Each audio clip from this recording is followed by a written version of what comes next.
Jannatiy amallardan biri soliha qizni tarbiya qilish.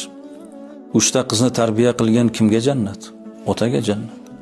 Qarang, qiz qanchalar ne'mat. Qizni mehnati onaga, mukofoti otaga. Shuning uchun ulug'lar aytadiki, eng ko'p mehrni qiz otadan ko'rsin.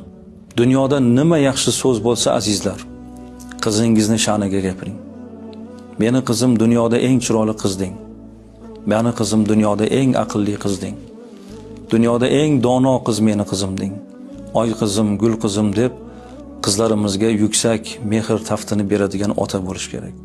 Rasul akram alayhissalom Fatima mening qalbimning bir parchasi deganlar. Kim uni xafa qilsa, men xafa bo'laman. Kim uni xursand qilsa, men xursand bo'laman dedilar.